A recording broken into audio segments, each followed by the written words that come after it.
Ijambo ry'Imana uyu munsi. Mugira mukurikira ikiganiro ijambo ry'Imana uyu munsi. Ijambo ry'Imana uyu munsi ni ikiganiro kigufasha kubaho ubuzima buhimbara Imana, ukagitegurirwa n'ishamwe Transworld Radio mu Burundi.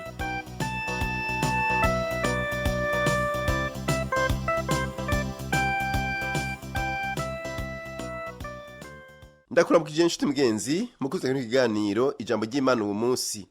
Kino kiganiro ugitegurirwa n'ishamwe Transworld Radio y'u Burundi, ukaba uri kumwe na Rudasimana na Kiza ndiko ndayigushikiriza. Mu kigo cyacu cy'uno munsi tuganira ku ijambo amamuko. Ibihe vya Noel biregereje, duhimbaza umuzo wa Yesu Kristo yaje ku isi kugira ngo abe umucunguzi wacu, adukize ivyaha kandi aduhe ubugingo budashira mu izina ryiwe. Ngiye kugaruka ku nyigisho zimwe zimwe zo muri Bibiliya zijanye na Yesu Kristo no ku bisomwa biri muri Bibiliya bivuga kuri Noeli. Ibi bisomwa biratandukanye. Kimwe kiri mu butumwa bwiza bwa Yesu Kristo uko bwanditswe na Matayo igice ca mbere, ikindi mu gitabo c'uwavugishwa n'Imana Yesaya igice ca 11, kandi turaza guhagarara gato mu gisomwa kiri mu ikete ryandikiwe Abaheburayo igice ca 9. Kuri Noeli iyo mirongo si isanzwe ikoreshwa. Kenshi havugwa abanyabwenge b'ivy'inyenyeri, abagabo bava mu buseruko baje kuraba Yesu Kristo, canke abungere baronka ubutumwa, canke urugendo rugoye cane Mariya na Yosefu bagize bava i Nazareti baja i Betelehemu aho umwana Yesu yavukiye. Uwo munsi tugiye kumara akanya tuganira ku bindi bisomwa bivuga kuri Noeli, kandi yizera ko uza kuronkamwo inyigisho ikomeye. Tugiye guhera ku nyigisho nibaza ko ari ingirakamaro cane kuri benshi muri twebwe. Mw'isi yose dufise abanywanyi badukurikirana mu ndimi zirenga 10 zitandukanye. Mpwemu yera akoresha amajambo tuvuga agaheza akayahindura mu ndimi zitandukanye. Imana ihezagire cane abahindura mu ndimi n'abakora ikiganiro mu ndimi zitandukanye. Bariko bakorera Imana kandi bakoresha ingabire Imana yabahaye kugira bakorere Kristo. Abo bantu nibo babashikiriza ivyo biganiro mu rurimi kavukire rwanyu, kandi yizera ko ivyo bibahimbara cane kandi ko mukunda ivyo bikorwa abo bantu bakora mu izina rya Yesu. Kimwe mu bintu bihambaye dukwiye gutahura, ushobora kuba uturuka canke wakuriye mu buseruko canke mu burengero, ahantu ishengero rya Kristo ritarashika. Ushobora kuba wipfuza kuri bamwo canke kwiga ivy'Imana kubera atavyuzi canke utabitahura neza. Ivyo tugiye kuganira biraza kugufasha kwiyumvira cane. Kuvuka ubwa kabiri, nk'aho umuntu amaze gupfa umushaha wiwe woja mu kindi kintu, cane cane igikoko, ntabibaho. Kuvuka ubwa kabiri ni ijambo abantu bamwe bamwe bafise izindi nyigisho bakoresha bagomba kuvuga ukwihindura, umuntu akagira ubundi buzima bwo kubaho muri buno bugingo, kandi mpwemu yiwe igahinduka ikaba mu wundi mubiri ku buryo abaho mu bundi buzima, hanyuma agapfa, maze impwemu yiwe igafata iyindi shusho ikaremwa ukundi, ikaba mu gikoko canke mu wundi muntu, aho ikiba nk'igikoko canke uwundi muntu. Nivyo bamwe biyita reincarnation. Rero uko guhinduka umaze gupfa umushaha wawe ukaja mu kindi gikoko ntibibaho. Igituma nshaka ko mutahura ivyo nuko ijambo ry'Imana muri Bibiliya ryigisha ko twaremwe turiho, kandi ko muri ubu bugingo dutegerezwa gutumbera Imana, kuyimenya no kwakira ingabire y'agakiza, hanyuma tugapfa, kandi nyuma y'ivyo tukazoca imbere y'intebe y'imanza. Ibikorwa vyacu bikagaragara uko twigenjeje, namba twarakunze Imana tukayihesha icubahiro, tukayizera, canke tukaba twarayigararije, maze tukabaho twinezereza canke turi mu vyaha. Ivyo vyose kikazoba igihe co gushigwa ahabona. Ivyo ni ikete ryandikiwe Abaheburayo ritwigisha, nk'uko nari nabivuze.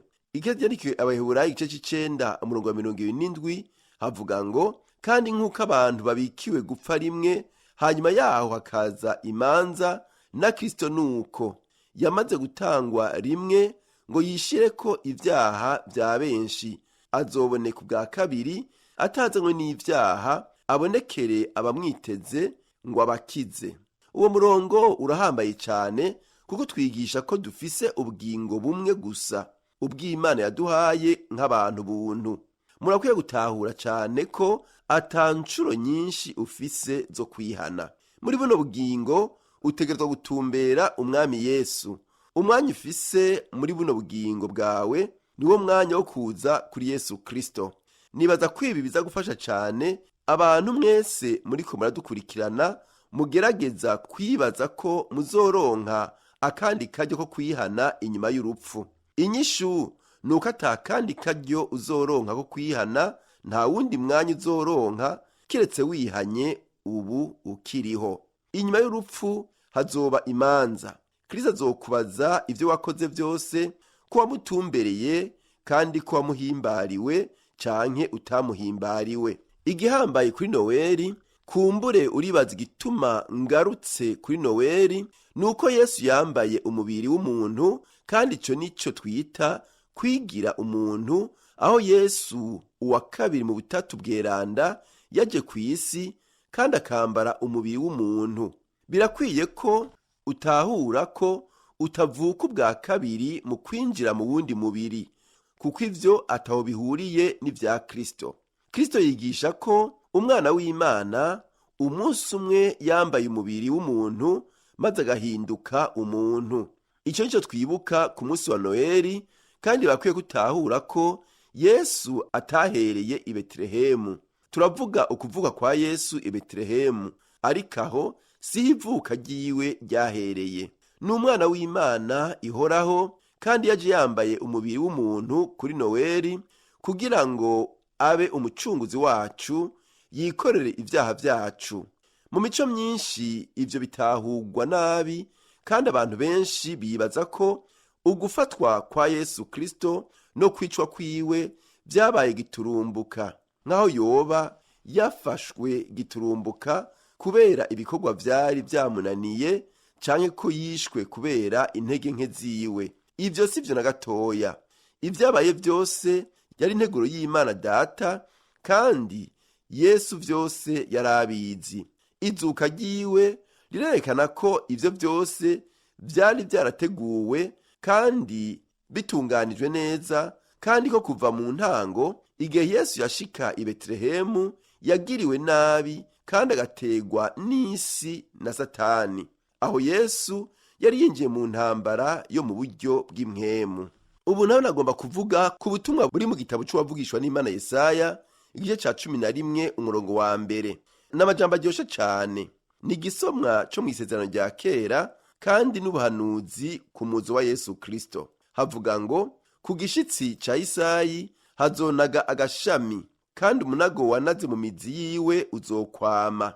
Mpwemu w'Uhoraho azoba kuri we, impwemu y'ubwenge n'iy'ugutahura, impwemu yo kuja inama n'iy'ubushobozi, impwemu y'ukumenya Uhoraho n'iy'ukumwubaha. Ikizomuhimbara n'ukubaha Uhoraho. Ukubaha Uhoraho n'ukubaha guca bugufi no guhimbara Uhoraho. Yesu yari yuzuye ivyo vyose. Yarahimbaza se kandi akamwubaha cane. Mu gitabo c'uwavugishwa n'Imana Yesaya igice ca 11 turabona ko havugwa umuntu. Mbega uwo muntu havugwa ko azonaga ku gishitsi ca Isayi ninde? Mbega igishitsi ca Isayi ni giki? Mu mamuko ya Yesu, Isayi yari se w'umwami Dawidi. Rero uwo muntu yavutse mu munago wa Isayi na Dawidi yari yuzuye mpwemu w'Imana. Uwo muntu ni Yesu. Yesu nishitswa ry'ubuhanuzi bwo mw'isezerano rya kera. Mu butumwa bwiza uko bwanditswe na Matayo igice ca 11 hari ukudondora amamuko, kandi na Isayi na Dawidi barimwo muri iryo dondogwa. Biraryoshe kuba dufise kahise k'umuryango wa Yesu Kristo, kandi hariho ibintu bihambaye muri ayo mamuko. Kimwe muri yo nuko Yesu yaje gushika i Yerusalemu, kandi niwe Mesiya w'Umuyahudi, kandi ni umucunguzi w'isi. Mu butumwa bwiza bwanditswe na Yohana turabona kandi amamuko ya Yesu aturuka kure cane, kuri Aburahamu gushika kuri Adamu. Mu itanguriro Adamu yitwa umwana w'Imana. Igitangaje ni uko byamunaniye, ntiyubahirije ubugombe bw'Imana, nuko atera isi gucumura, nawe aca yirukanwa mu itongo, ari nabyo byaduteye kubaho dufise icyo cyaha cy'inyanduruko, kandi icyo gihe ni icyaha cinjiriye mu isi. Kristo yaraje, niwe mwana w'Imana, kandi niwe wenyene yashoboye gushitsa ubugombe bw'Imana. Yategerezwa kuza ku isi kugira ahindure ivyishwe n'umwana wa mbere, ariwe Adamu, umuntu wa mbere atakoze ibintu neza. Byari bikwiye ko Yesu Kristo aza kugira dukize kandi ducungure, adukure mu rupfu. Muri ayo mamuko ya Yesu turabonamo abantu beza n'abantu b'abanyabyaha. Turabona abantu bakoze neza nka Aburahamu, Dawidi na Yehoshafati, umwe mu bami bo mu isezerano rya kera. Ariko turabona n'abanyabyaha, abantu babi cyane. Turabona Ahazi na Manase, abami bakoze ibyaha bibi cyane mu isezerano rya kera. Hariho kandi n'abagore bane muri ayo mamuko: Tamari, Rusi na Betisheba umugore wa Uriya. Turabonamwo abantu benshi bari muri ayo mamuko ya Yesu, ari naco kitwereka ko Kristo yaje gukiza abantu bose. Ndibaza kuhimbawe n'aya mamuko ya Yesu Kristo ni inyigisho. Kristo ni umwana w'Imana, yihinduye umuntu, yambara umubiri w'umuntu, yaje muri ino si kudukiza ibyaha byacu. Himbagwa n'ico gikorwa ciwe, kandi Noweli ikubere igihe c'umunezero mu kumenya ko Yesu ari umucunguzi wawe, kandi ari we yagucunguye kugira ngo ubugingo budashira. Imana ikugirire neza wewe ugiye gutahura ibi, ugaca bugufi ukihana, ukakira Yesu Kristo nk'umwami n'umukiza wawe, ukava mu byaha, kuko icyo nicyo cyamuzanye ngo agukure mu byaha byawe. Rero ukaba ufashe ingingo yo kuva muri ivyo vyaha, reka tujye dusenga Imana, nawe wizere ko wakiriye agakiza nimba uhaye umutima wawe Yesu Kristo ngo akugabe akuganze. Dusenge. Mana Data wa twese uri mu ijuru, ishimwe n'icubahiro n'ibibi vyawe, wewe wemeye kwambara umubiri w'umuntu ngo ubone uko wocungura umwana w'umuntu. Dufashe gutahura igikorwa cakuzanye, tubone guca bugufi no kukwakira mu mitima yacu. Turasengeye n'uwafashe ingingo yo kuva mu vyaha vyiwe, ngo umuharire umwezi umutunganye, umwezeshe amaraso matagatifu, umufute mu gitabo c'urubanza, umwarike mu gitabo c'ubugingo, akubere umwana, nawe umubere Imana kandi umubere umuvyeyi. Urakoze kuvyumvika kubikora, tubisabye mu izina rya Yesu Kristo umwami n'umukiza wacu, amen. Ikiganiro cyacu cy'uno munsi kigarukiye ngaha. Ufite ikibazo cyo wunganira, telefone ni 71 204 197 canke 69 499 619. Urashobora kudusanga naho dukorera, nimero ya mbere ibarura ryitiriwe Gerard, inimero 27. Yesu rero abandanye ahugirira neza naho butaha.